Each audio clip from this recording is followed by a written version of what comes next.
Welcome to my very first attempt at a reading vlog. Now I know I am holding McDonald's because I don't know, feeling very much pregnant and craving just anything that feels somehow nostalgic to me, and McDonald's is definitely one of them. Another symptom with pregnancy is the whole desire to nest, and coming with that, somehow I have been very into reading lately. I have been reading, or rather listening to audiobooks for probably the past 3 years pretty consistently, because I do have Hazel and I walk her every day, so that's just the perfect opportunity to listen to audiobooks. And recently I've been doing more parallel reading of multiple books. Hazel, that's not for you. You already ate. Yes, you already ate. I love McDonald's. I remember in my first trimester, I was feeling really nauseous. I had not morning sickness, but really all day sickness.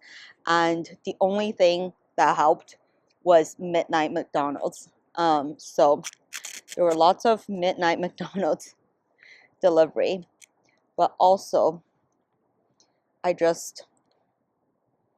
McDonald's is just my favorite junk food. And it makes me happy, so.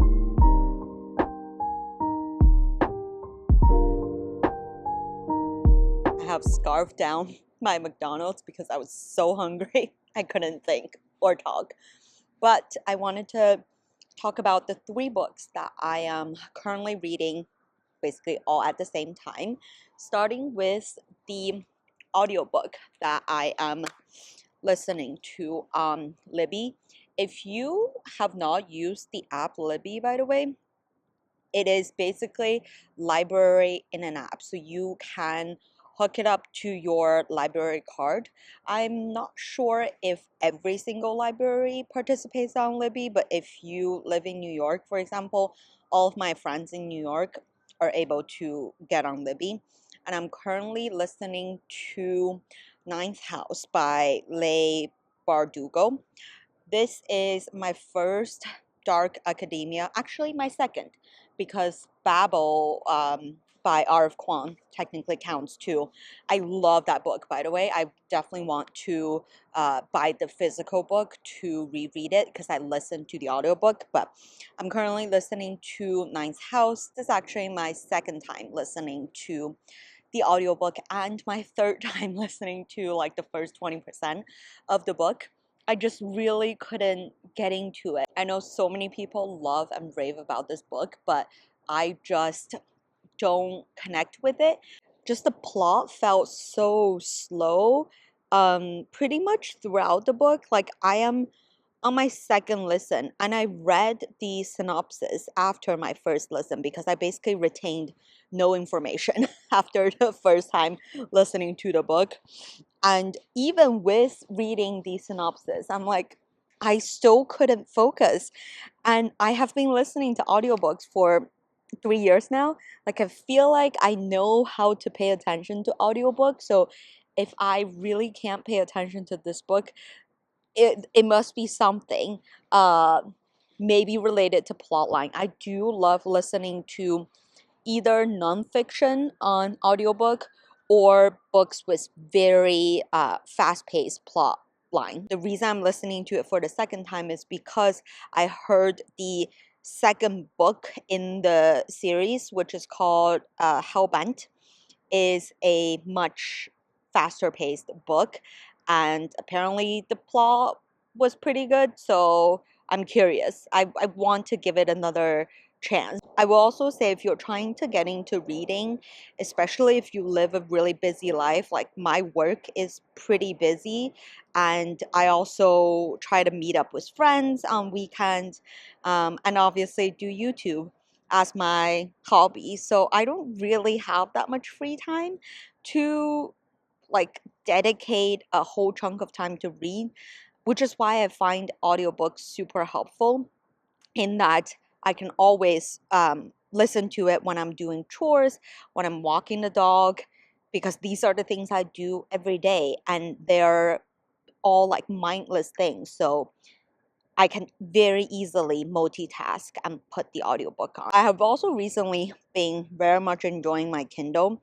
I will show you my Kindle. You've probably, like, I don't even know how many people have seen this version. Apparently this Kindle was something like 2011 or 2012 version, so it's over a decade old, but I'm still able to borrow books on Libby and send them to this Kindle. So I borrowed Cribsheet.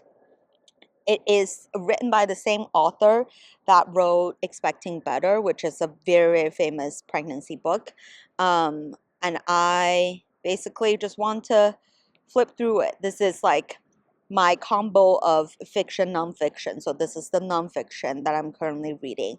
I like to read this when I have something on the background. So I will read it if I am watching a YouTube video, like if I'm watching a show. And then the last book is a physical book that I am currently reading, which is called The Fox Wife. And I got this as a gift. I'm 80 pages in. Um, and I just have been craving the feeling of reading a physical book. So this is a book where I need to basically not be distracted to be able to read it. So I'll sometimes come out here on the terrace when it is basically like sunset timing, where it's not super hot and just very peaceful to spend, I don't know, 10-20 minutes. I don't read my physical book every day, just depends on my work schedule. But I do like to read my physical books on weekends. And I basically just also want to read all of the physical books that I currently have and I haven't read, and then declutter those that I don't think I will ever read again. This is, by the way, a novel about essentially this woman is also a fox, and it's like kind of related to a lot of the Chinese beliefs about fox spirits, and it's also a little bit of a murder mystery, which is really intriguing because the plot line like moves along, which I enjoy. So yeah, enjoying this book so far. We'll see how much I can finish in the next few days.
I am about 2/3 of the way through Ninth House for the second time around. I am listening to the audiobook, but I just could not get into the story. Maybe it's because I am listening to the audiobook. I feel like every time I read a physical book, I read a lot more slowly. If I listen to audiobook, it's usually on like 1.5 speed, so I just sometimes couldn't grasp the what's going on, or if this plot isn't fast paced enough, I feel like I just lose attention. So maybe that's part of it. And also I would say the first half of Ninth House, it just things move so slowly that I just really couldn't feel invested from the beginning. And if I'm not invested in the story right away, I tend to keep ignoring. So I'm not sure why I'm still listening to it. I think I just want to get through it and so that I can start Hell Bent. I think it's the second book in the series. I also tend to listen to audiobook when I go shopping, and I do want to go to Buffalo Exchange maybe this afternoon to see if I can find some cozy like fall winter clothes, because once the baby comes, I'm just gonna have zero time to do what I truly enjoy probably the most at the moment, which is physical shopping at Buffalo Exchange, like essentially hunting for great fashion finds.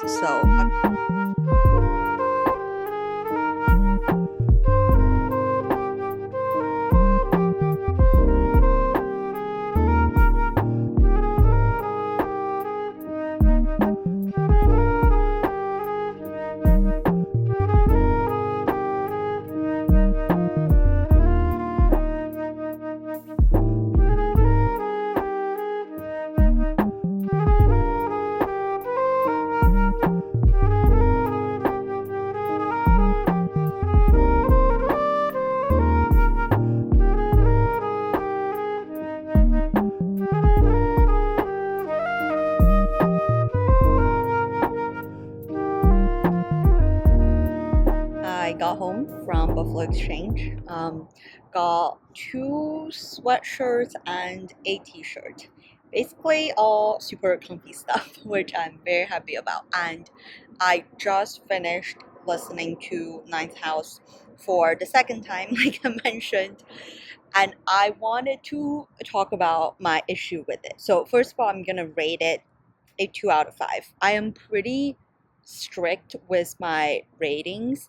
I usually don't give out 5 out of 5 just because if something is a 5, that means I will for sure want to reread it in the future. So for my own sake, I am pretty sparse with giving out 5s. And then also, I just want to be like extremely honest with my book preferences.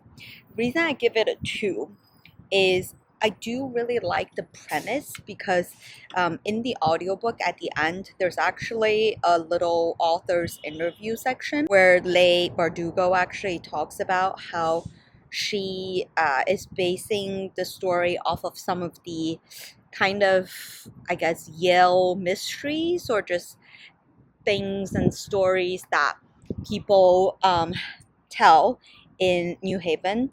So that was a really cool premise. I mean, the whole story again happens in Yale, and I really like the concept of, various kind of societies, secret societies, and the vibe of like a dark academia. But I feel like she is just overcomplicating a pretty simple story with all these like houses and different powers and different people involved. The ending is definitely a little bit of a, I wouldn't call it a cliffhanger, but it definitely keeps the mystery open. So I am going to attempt to listen to Hellbent, which is the second book, and see how I feel. She thought she would feel lonely here without Carlos or Darlington.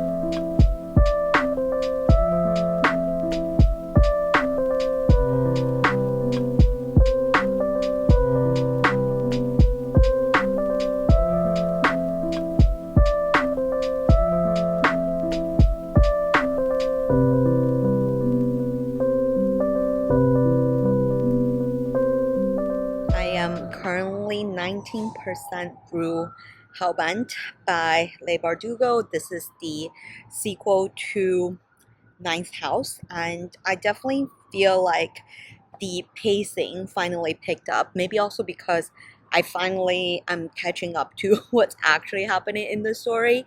So it is getting a little bit more interesting. And I also want to give you an update on my Kindle read, which is a Cribsheet.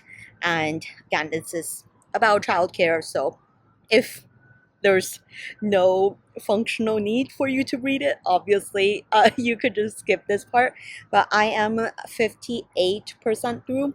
I will say that because a lot of the information here either feels more or less like common sense to me, or I have heard of it before, or it was very easy to kind of understand the concept without really being persuaded to do so. For example, when she talks about vaccination, like I have no problem having my kid vaccinated at the recommended schedule, so I don't need to see all of the studies and research to prove to me that it's actually not bad to have your kids vaccinated on the recommended schedule. So I am pretty much skimming through the rest of this book because it also covers like the toddler age, which just feels like so far away from me.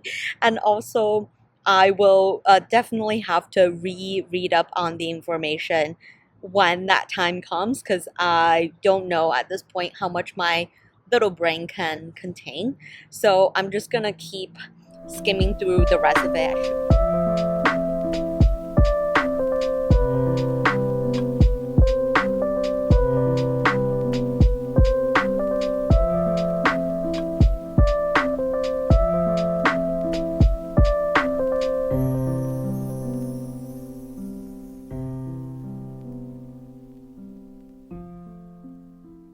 I am currently almost halfway through The Fog's Wife, and I just wanted to share a couple of quick thoughts. So I do find the premise really interesting, but I feel like the plot is moving pretty slowly. Like for the whatever 150 pages that I read, um, it's essentially changing perspectives. So it's coming from two main protagonists' point of view, and for a fact that they eventually will merge, and there's definitely like mystery element of it, but I also feel like there are certain points where it's trying very hard to make connections of the various elements and people in the story. So I'm intrigued to see what happens next,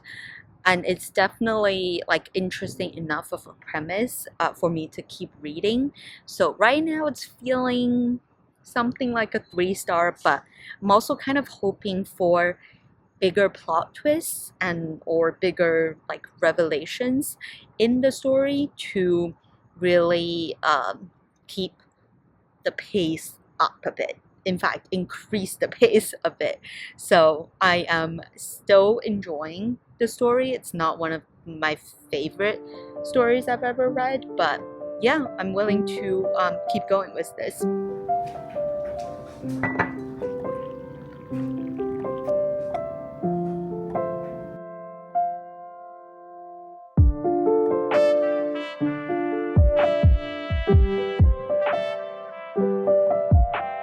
I just finished Cribsheet and thought I would share with you my thoughts. So this is basically a parenting book from newborn to toddler, and it's very much focused on newborn. And I do appreciate just having a bit more comprehensive view on all the choices that you'll have to make as soon as, I mean, even before, but also as soon as you become a parent. And it is very much supported by studies and data, which I also really appreciate. I will say that if you feel like you've read enough about childcare, or if you just want a more Cliff's Note view of childcare, you could very much just read the end of each chapter, which summarizes kind of the key points. Checking on progress on my audiobooks, I am currently 38% through Hellbent, and I pretty much only listen to audiobooks when I'm walking Hazel in the mornings. So I feel like maybe in a week, hopefully less, I'll be able to finish this book and give you my final thought. But so far, it's okay. I'm getting similar vibes to Ninth House in that maybe I'm just not really into this world. Right now, I'm gonna read a bit more of The Fox Wife. I am currently on page 167.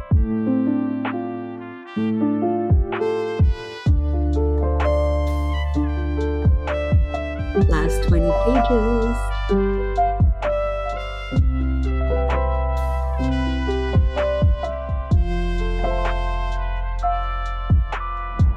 I have officially finished The Fox Wife, and thank you, Hazel. This had such a slow start. I feel like if I were listening to the audiobook, I would have like zoomed out pretty much in the first 10%. But I'm glad I read the physical book because I do really like the premise of the book, and I do think, especially in the last, I would say 150 pages, the storyline moved, the plot moved so much faster, and it just got a lot more interesting. And I even shed a couple tears at the end. I don't know, it's just the premise and the kind of vibe of Fox as human, like fox tales, and the setting in Qing Dynasty, which is the last dynasty in China. All of that, as well as the character development, I feel like was really, really strong throughout the book. I feel like this is a book where the plot isn't the main focus because the plot is pretty straightforward. I initially thought it was more of a like mystery story. I mean, there is mystery element, but I think the more I think about the book, the more I appreciate the actually character development of the book. So I think I'm gonna rate it a 3.5 or 4 star. It is actually a very, very interesting book. I would recommend this book. The author also talked about how she did her research on the importance of fox in ancient China tales and just people's understanding, how fox can be perceived as, you know, tricksters or evil,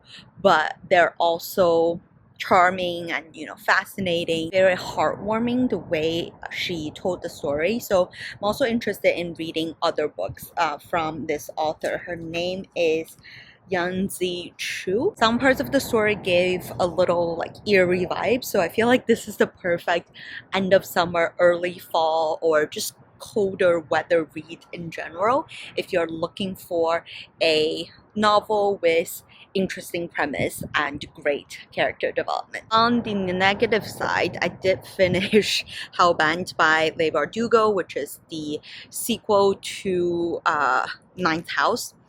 I have come to a realization that this is basically a glorified supernatural story. I feel like because I've watched so many supernatural episodes, nothing in the story again surprised me. And I also wonder if this is even true dark academia. I feel like you could just easily swap the location and the people, mainly a lot of the professors in the story, into pretty much anybody else and a different location, and it would still make sense. Like, I don't feel that sense of academia based story when listening to Hellbent or Ninth House. So maybe I was just never initially interested in it, so I just feel like I wasn't paying like 100% attention when I was listening to it. But it probably also said something about like the plot being just almost too, not predictable, but like not very interesting. Or maybe I just don't like her way of writing. Like, I feel like it was really straightforward. Like, something happened, then something else happened, then something else happened. And yes, there are character development. Yes, she talks about backstories of the main characters, but then also, I don't know, just nothing really interested me when listening to these books. So I'm gonna rate both of them 2 stars, unfortunately. I hope you enjoy this kind of random reading vlog. I know I usually do styling and fashion related content, but I am just in a very nesting mood. I am in the mood to just read a lot, especially cherishing this last bit of silence before the storm, shall we say. And let me know if you want to see more reading content from me.